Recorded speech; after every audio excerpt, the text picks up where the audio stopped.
Hi, good morning. Once again, we are back talking about the art of negotiations. Now, as discussed earlier, we have been talking about the ways of negotiating, the people who are negotiating, and we were talking about different various stages where we have to learn from negotiating. This particular topic today is about the 4 steps of negotiation.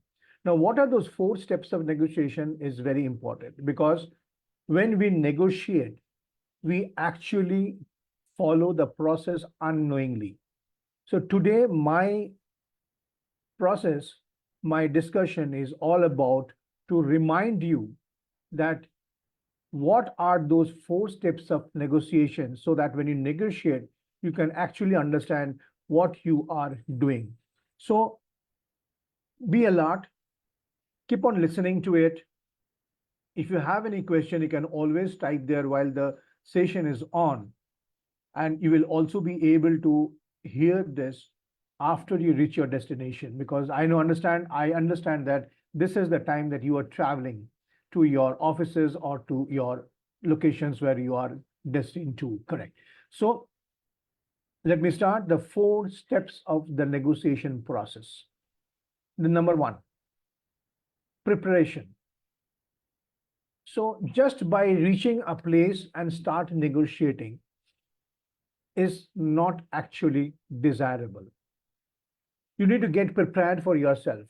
You need to prepare your team who are traveling with you to the destination for negotiations. Or maybe if the prospect is coming down to your place, you need to be ready what you are going to do in this negotiation. What is your objective?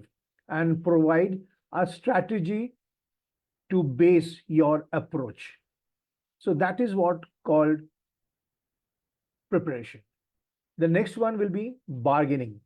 So bargaining is not the word what we normally use in our day-to-day conversations. Bargaining is not to reduce the price of the product which or the services which you are going to buy or someone is going to buy. Bargaining is actually creating value for both you and the party despite your differences. I repeat this one, this is very important because often we think about bargaining and we think that bargaining is only negotiating the price downwards. But no, bargaining is basically creating value for both you as a negotiator and your prospect or your customer despite your differences. Yes, because there are differences, that's why we are sitting on the negotiation table. And as I told you earlier, negotiation is a constant factor and is always embedded in your process of selling or talking to anybody. The third important point is closing a negotiation. We can keep on negotiating towards the end of the day, but if the negotiation is going on without a particular direction or without the goal, then that negotiation becomes dead after some time. It becomes a log gate after some time, and we don't reach anywhere. Neither you get your customer, nor the customer gets his desired value. So closing a negotiation means coming to an agreement. It's not shutting it down. It's closing an agreement towards a positive end and ending the discussion without reaching any type of dispute. So closing a negotiation can mean coming to an agreement or ending the discussion without reaching one. So neither the client or the customer has reached any destination, nor you will be able to, nor you are able to actually take the customer down to your domain. So you are closing a negotiation for the time being. So closing a negotiation again can mean coming to an agreement. Okay, this is what you are saying is right, and this is what the value of my product or the services what I'm going to sell. So probably it is, we have to discuss it once more. There you are actually closing your discussion without reaching any result. Now, what you get on that? You have not got your desired order, but what you have got? What you have got is exactly called learning. reflecting on the process and learning from your experiences enables you to become a better negotiator.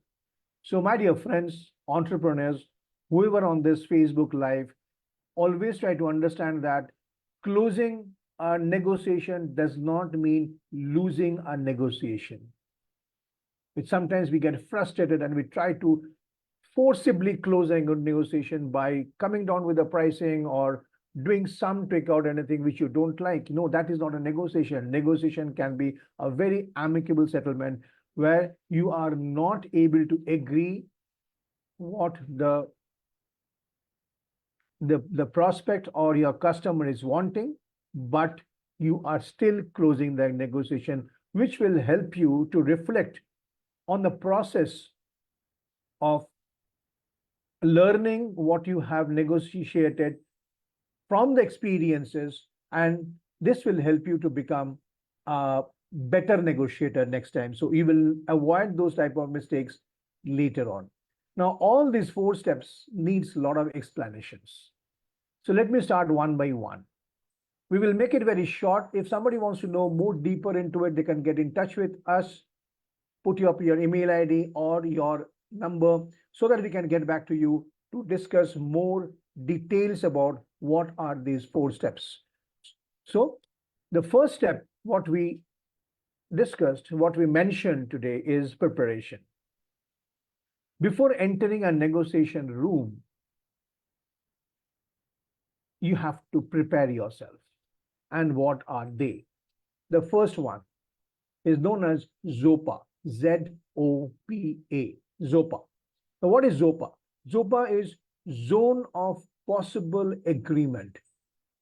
It's very important. Whether you are going to openly fight a negotiation or you are openly understanding that this is the zone where we can talk about. So that needs to be studied, understood, and then you enter the negotiation room or sit with the negotiation, whether at your office or at the client's office. So the point is ZOPA, which is Zone of Possible Agreement. This is the range. This is the range in which you and the party can find a common ground. This is where you and the party finds a common ground, a ground where you can stay together and discuss amicably. So, to establish that ZOPA, the Zone of Possible Agreement, think about your perspective vis-a-vis your party's perspective. So what I'm trying to say you is that when you think of a perspective on the zone of agreement, don't only think about your perspective, but also think about your counterparts, your parties, your prospects, your to-be customers' perspective also. What do you each want and need? Where you may willingly compromise. I repeat this word, this question is very important whenever you are entering a negotiation zone. So the ZOPA mentions the range in which you and your counterpart can find a common ground. It's not a battle. It's not a battle that somebody has to win and somebody has to lose. It's a negotiation. It's an agreement on the common ground. So to establish this ZOPA, you have to study, think about your perspective vis-a-vis your counterpart's perspective. The second part is, what do you and he or she really want from this negotiation vis-a-vis what they need from this negotiation? So want and need is another important zone. Where might you actually settle down? If I avoid using the word compromise, because sometimes compromise is a word which somehow gives a feeling of defeat. I've compromised, okay? I've compromised for this, I've compromised for this. No, it is not a compromise. It's willingly agreeing to come to a common ground. That is what ZOPA is all about. the best alternative to a negotiated agreement, your ideal course of action if an agreement isn't possible. Think about this. There is another term called BATNA, BATNA, BATNA. BATNA is the best alternative to a negotiated agreement. If the negotiated agreement is not working, then what is the best alternative? So after ZOPA, we come into a point called BATNA. Your ideal course of action if this agreement isn't possible. What you will do if this agreement has to be closed down. So what is the alternative? Your ideal course, what you will do, the plan A and the plan B. The plan A was to negotiate with your prospect and finalize the deal. No, this is not happening. Both of you are not agreeing to the common ground. Then what is the best alternative action that you have to take if the agreement isn't possible? To determine this BATNA, what is the second option, the ideal course of deviation? You have to understand what is the value you are gaining from this negotiation, what you are understanding from this negotiation, the learning part. I give an example. If you are not able to sell a new gadget to your prospect, you may also try to repair his existing old gadget. So the question is whether I lose or I don't want to lose the association with the prospect.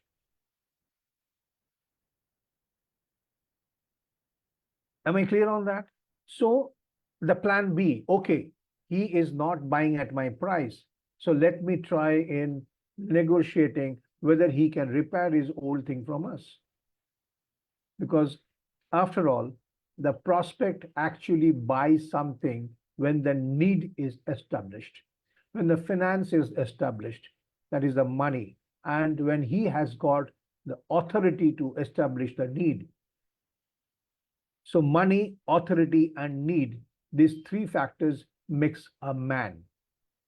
A person, if your prospect or your customer or the other party whom you're talking to has to be a man, a person with money, authority, and need. So when these three things are possible, then he is the right person whom you are actually negotiating for a BATNA. So the BATNA was the best alternative, the best alternative to a negotiated agreement. If you're not able to sell a product, a new product, we may try to find out another solution for that customer which can bring you together.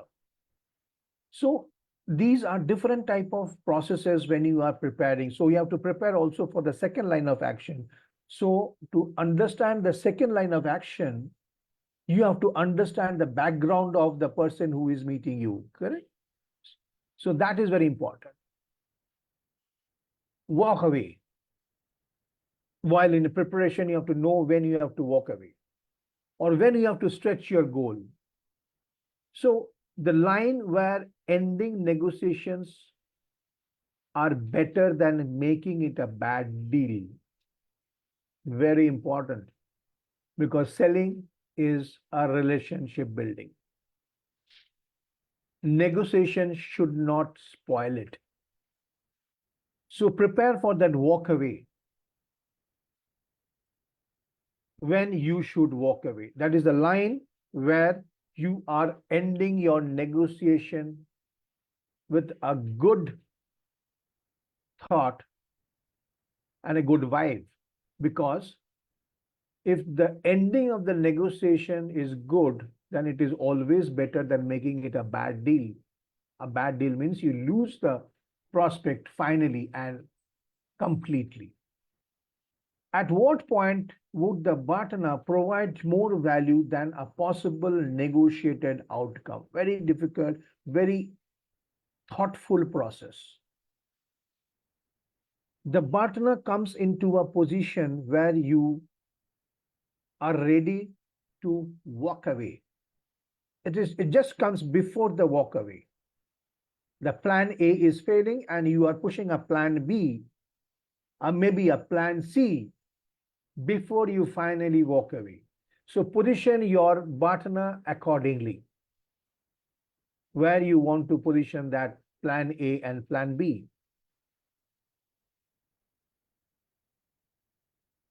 Then I will put on the word, a thought on stretching the goal. The best case scenario for the negotiations point of view, for the negotiation point of view, it is also the best choice for as a negotiator for you. It is critical to give the negotiation a potential ceiling to gauge offers. In negotiation mastery, it is recommended choosing a scenario that is unlikely but not impossible. Something that has got at least 10% chance of happening. So you have to stretch it out. The best case scenario for a negotiation is an outcome. Don't leave it.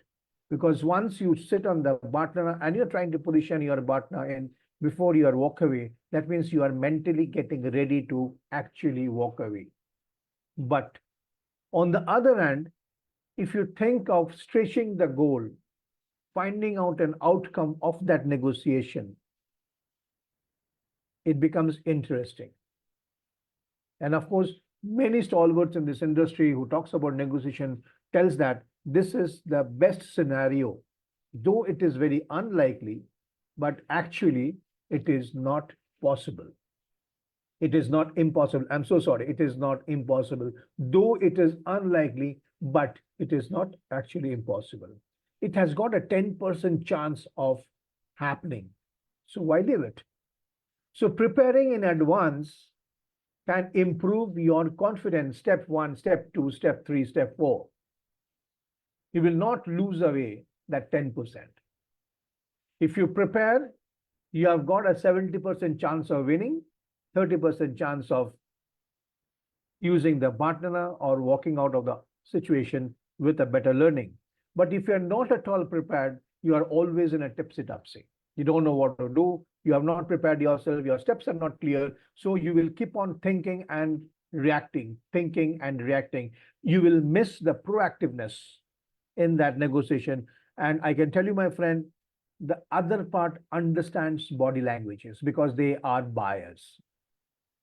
The other part, the counterpart who is sitting before you, understands your body language and takes a decision accordingly, because the selling happens only in between people to people.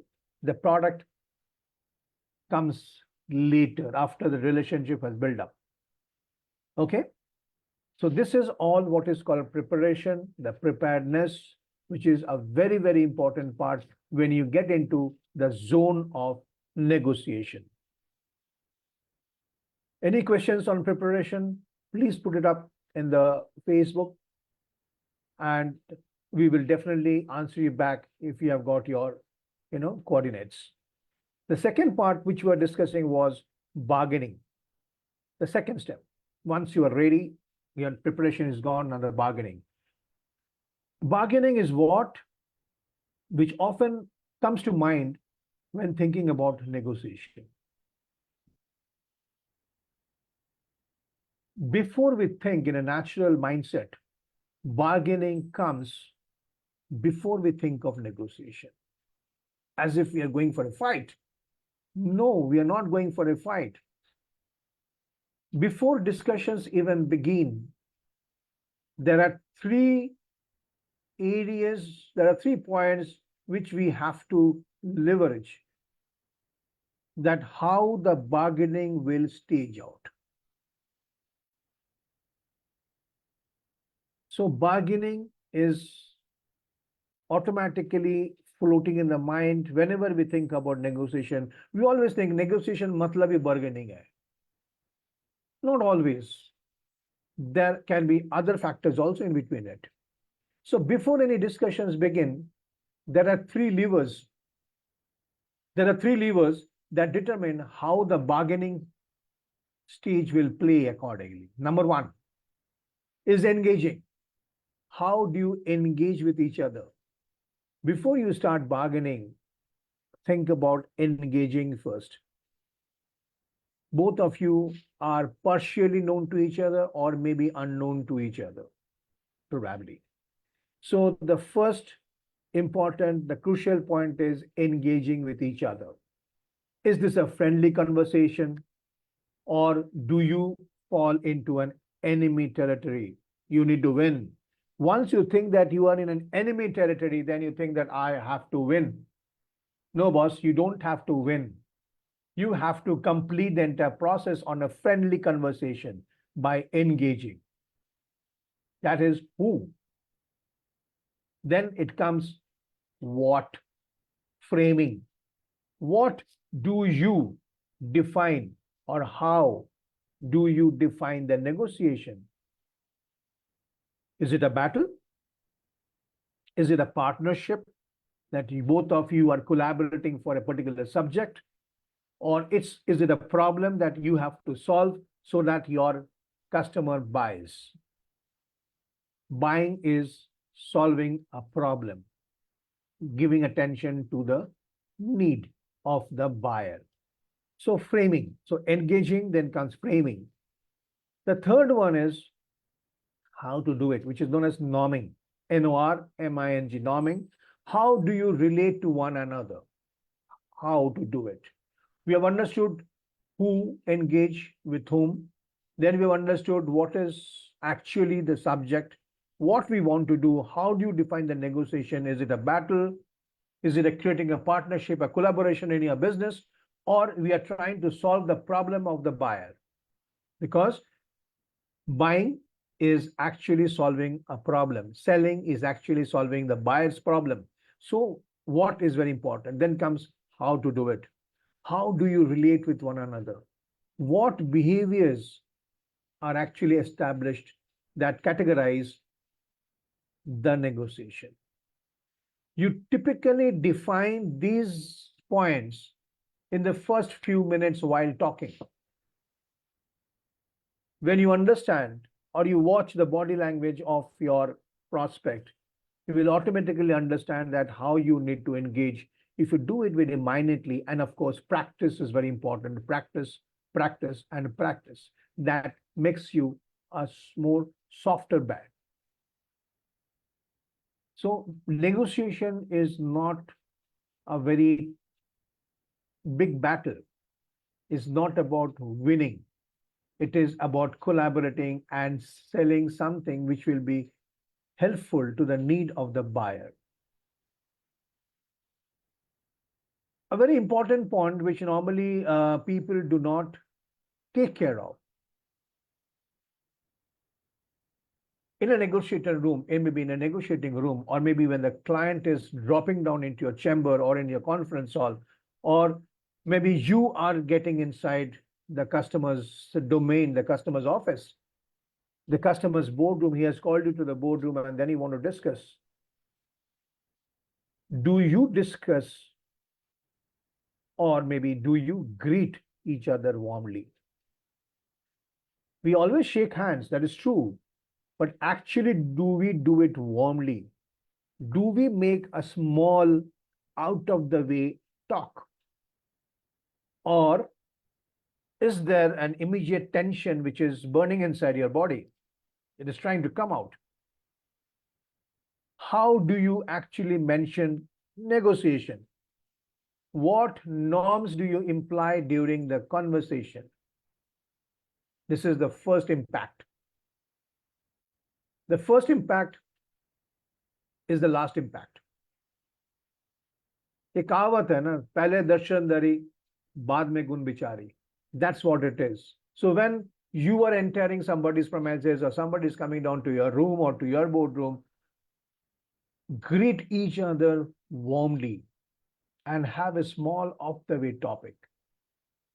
That topic, that off-the-way topic should take you through the situation and allow you to enter the domain of your desired negotiation.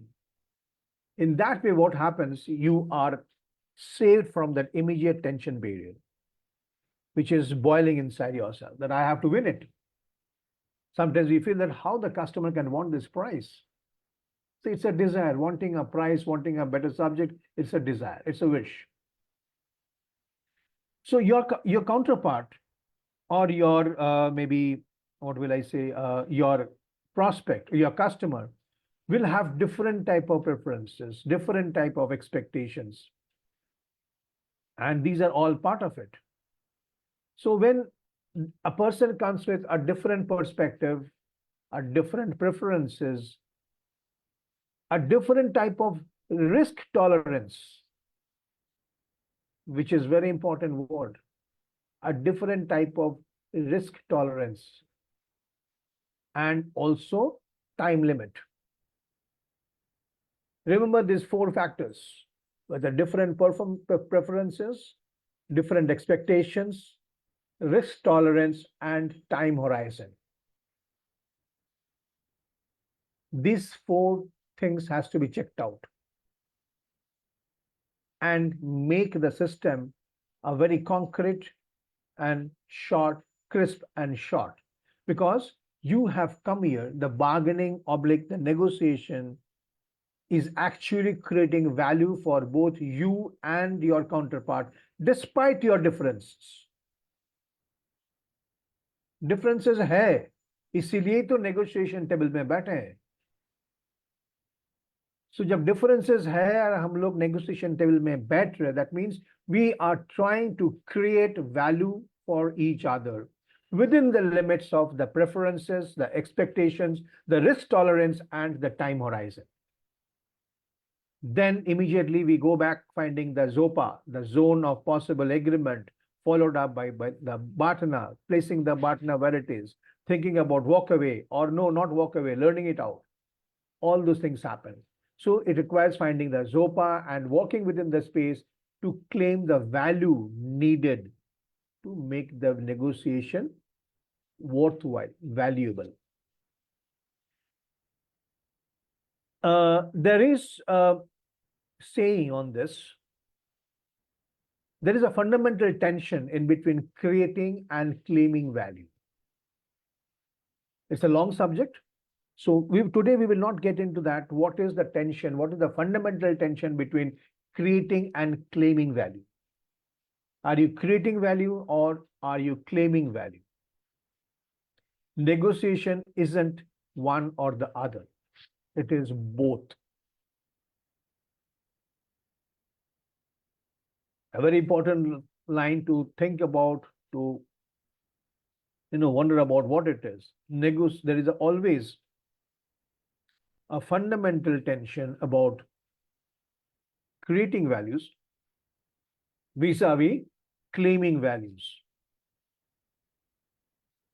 Negotiation is not it is not one or the other. It is not like claiming value and it is not like claiming value. It is a combination of both claiming as well as, creating as well as claiming that value. Once you create that value, then you can claim that value.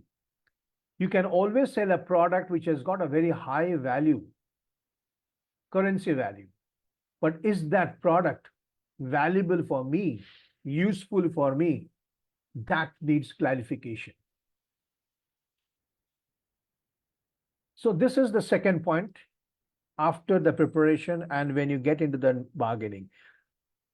So all what we are discussing is that what actually should play in your mind while you are entering the zone and you are playing that game of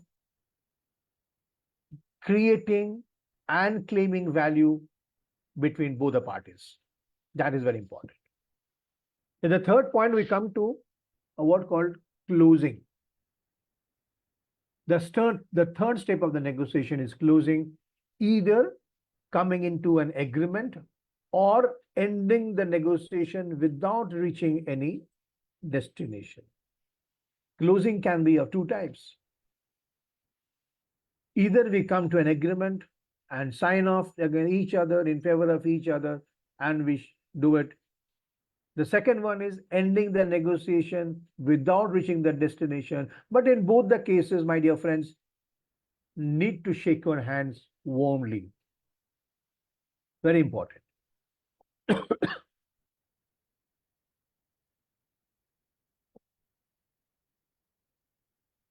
So, how a negotiation closes depends on each party's walkway. How you walk away from the situation is how actually the negotiation is closing. Because when you have prepared yourself, we got into the zone of ZOPA, all possible agreement zones, then we are trying our BATNA, everything. We have also tried to understand about engaging, framing, and norming to create the relation with the other parties, but then also we are closing it, either signing on with an agreement or ending it without reaching any destination. If you can't reach a solution in the ZOPA, perhaps one or more parties decide to go for their BATNA instead. If you and the other parties create and claim value,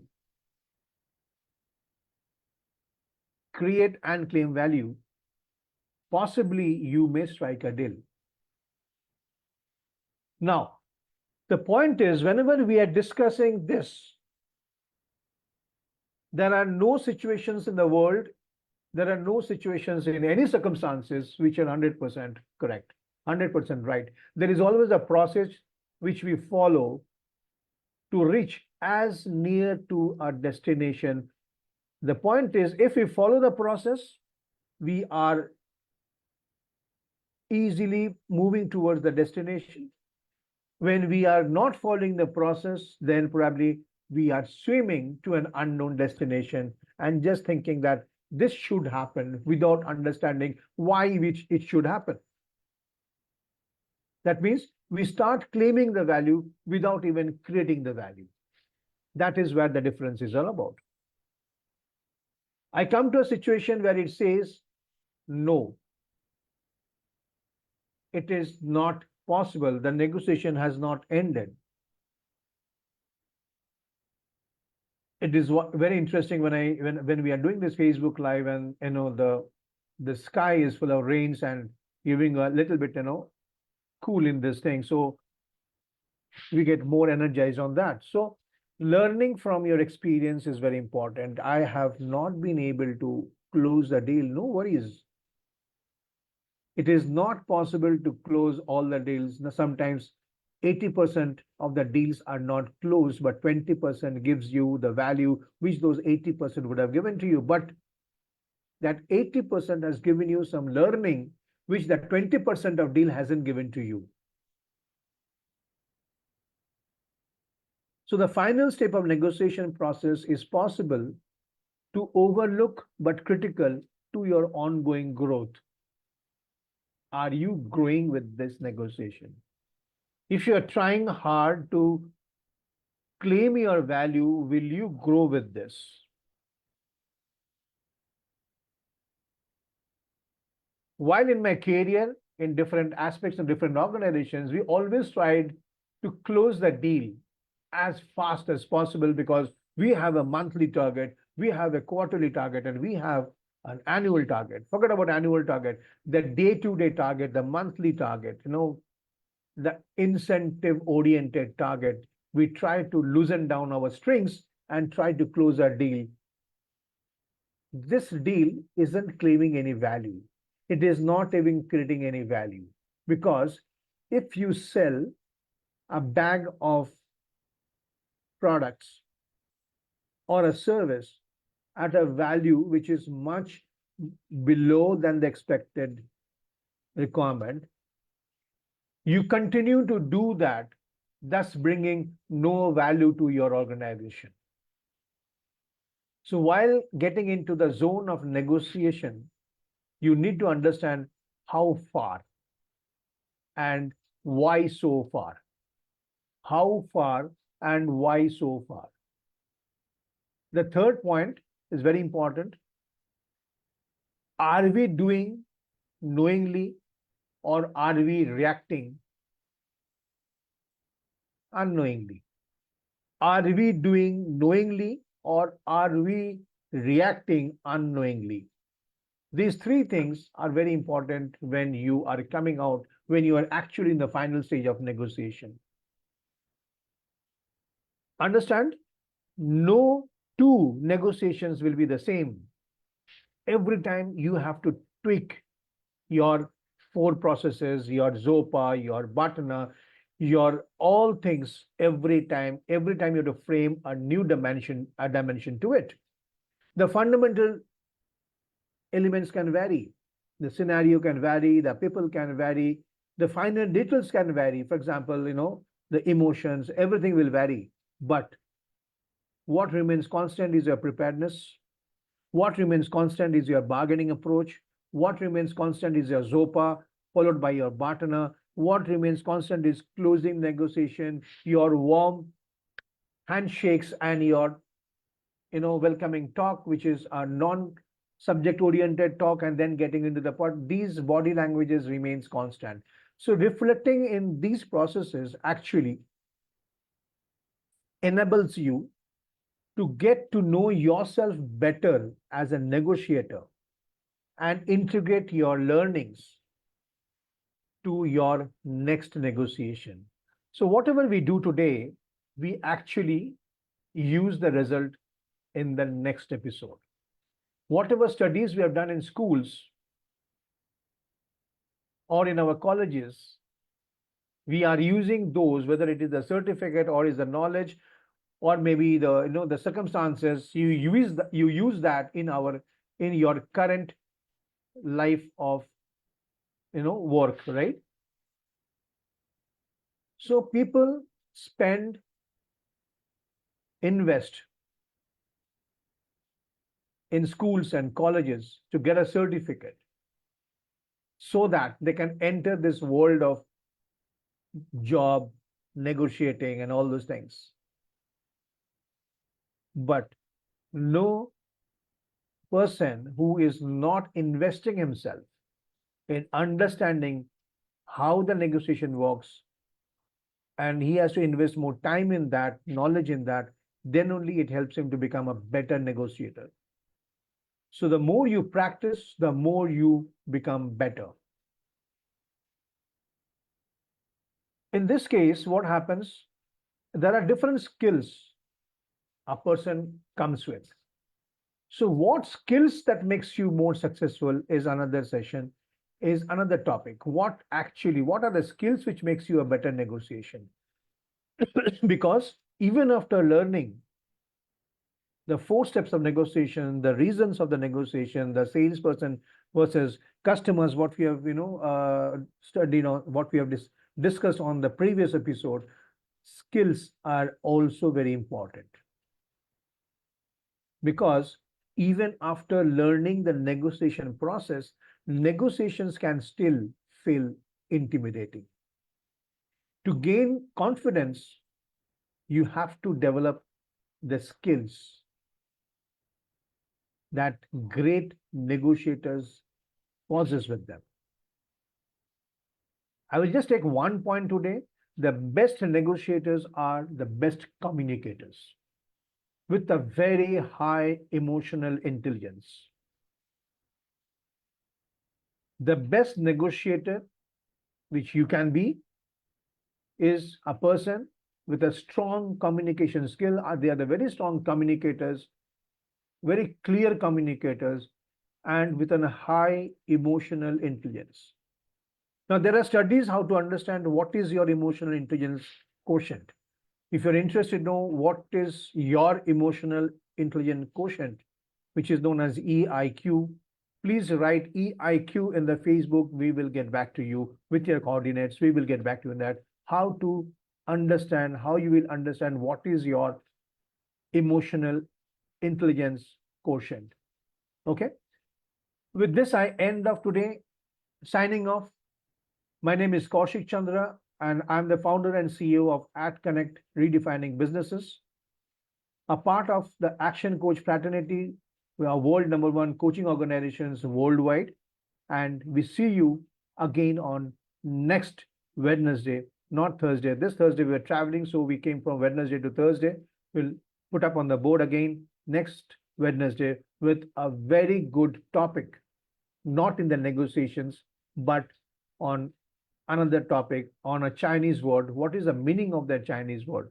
Okay, so we will do that, come back to you, and we'll keep on giving you information so that you are continuously working on your emotional intelligence. Again, I'm telling you, if you want to understand what is your emotional intelligence quotient, please mention there. We will come back to you on this. Thank you so much. Have a nice day, a nice weekend coming up, and work hard. Thank you.